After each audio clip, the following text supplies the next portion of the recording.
ایک شہر میں ایک عجیب سا عرف تھا، عجیب سا اس کا ایک اصول تھا کہ ہر سال وہ اپنا ایک بادشاہ چنتے تھے، مگر اس کا طریقہ یہ تھا کہ جو پہلا دن سال کا ہوتا تھا، شہر کے دروازے میں جو سب سے پہلا بندہ داخل ہوتا تھا ارلی ان دا مارننگ، صبح صبح اس کو پکڑتے تھے اور اپنا بادشاہ بنا دیتے تھے۔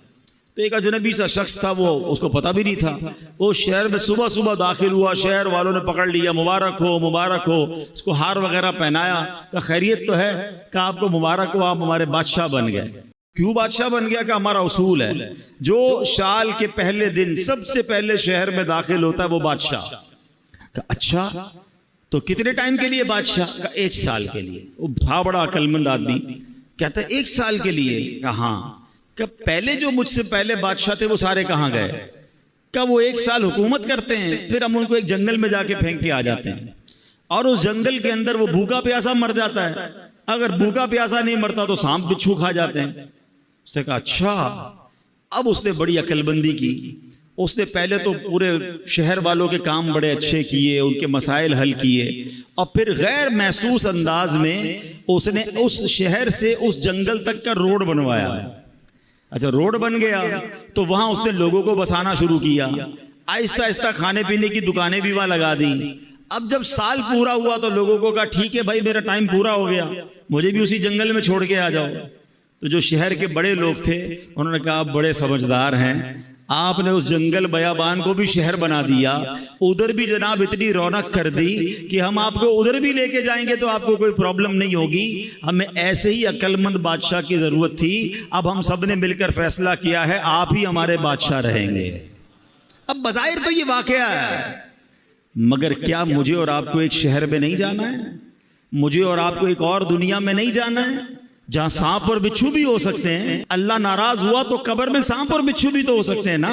جہنم کی آگ اور جہنم کا عذاب کتنا خطرناک ہے، مگر ہم میں سے کون ہے جو اس جہان کو، آخرت کے معاملات کو آسان کرنے کے لیے یہاں سوچ رہا ہے کہ یار یہیں رہ کر میں آخرت بہتر کر لوں۔ میں آج آپ کو ایک ایسی روایت سنانے جا رہا ہوں کہ جب بھی پڑھتے ہیں نا یا اس کو سنتے ہیں، کہتے ہیں نا وہ رونگٹے کھڑے ہو جاتے ہیں۔ یہ تورات شریف میں روایت ہے کہ اللہ پاک ارشاد فرماتا ہے، اے میرے بندے کیا تجھے مجھ سے حیا نہیں آتی کہ تو راستے میں چل رہا ہوتا ہے، تیرے پاس اپنے کسی بھائی کا خط آتا ہے تو راستے سے ہٹ جاتا ہے، بیٹھ کر اس کے ایک ایک حرف کو غور سے پڑھتا، یہاں تک کہ اس کا کوئی لفظ نہیں چھوڑتا، جبکہ میری کتاب میں نے تیری طرف نازل کی۔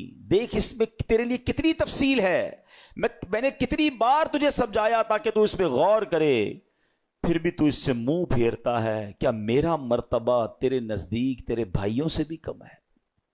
اب آج کے دور میں ذرا سمجھیے گا، نماز پڑھ رہے ہو، ابھی مسجد میں ہمارے موبائل پر میسج آیا، میسج آنے کی ٹیون آئے، بیل بجے، واٹس ایپ آیا ہے، پتہ چل گیا ہے، اب دل میں خیال آنا شروع ہوگا پتہ نہیں کس کا ہوگا، کیا لکھا ہوگا، کیا پیغام ہوگا، جلدی سے موبائل نکالو چیک کرو مس نہ ہو جائے۔ کال آئی ہے فوراً دیکھیں گے کس کی آئی ہے، غور کیجئے۔ اللہ فرما رہا ہے کتنی حقیقت بات ہے کہ ہم مسجد میں، نماز میں، سفر میں، ٹریول میں میسج آئے چھوڑتے نہیں۔ یہی تو بات تورات میں فرمائی نا کہ تیرے بھائی کا تیرے پاس خط آیا، پیغام آیا تو اس راستے سے رک جاتا ہے، ایک ایک حرف بغور پڑتا ہے، اور میں نے جو تجھ پر کتاب نازل کی تیرے پاس اس کے لیے ٹائم نہیں ہے۔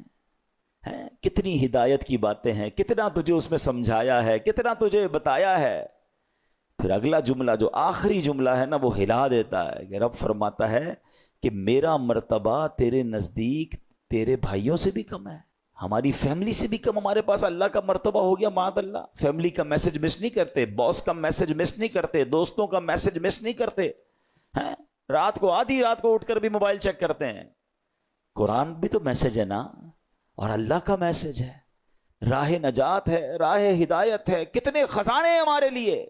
اچھا میں اور آپ واٹس ایپ پڑھیں، ہر واٹس ایپ پڑھنے کا تو ثواب نہیں نا، قرآن جتنا پڑھے ثواب ہے، ہر لفظ پر ثواب ہے، اور برکتیں کیسی ہیں، اللہ اکبر اللہ اکبر۔ ایک صحابی ہیں حضرت ثابت بن قیس، ان کا گھر جو ہے رات کے وقت ان کا گھر ایسے چمکتا تھا جیسے روشن چراغ چمکتا ہے، اس زمانے میں تو بجلی کا انتظام نہیں تھا، تو لوگوں نے نبی پاک سے تذکرہ کیا کہ حضور ثابت بن قیس کا گھر پورے محلے میں چمکتا رہتا ہے چراغ کی طرح. تو نبی پاک نے پتہ کیا فرمایا؟ ثابت بن قیس ضرور رات کو سورہ بقرہ کی تلاوت کرتے ہوں گے. صحابہ نے آ کے پوچھا کیا ایسا ہی ہے؟ کہتے ہاں میں روز رات کو سورہ بقرہ کی تلاوت کرتا ہوں.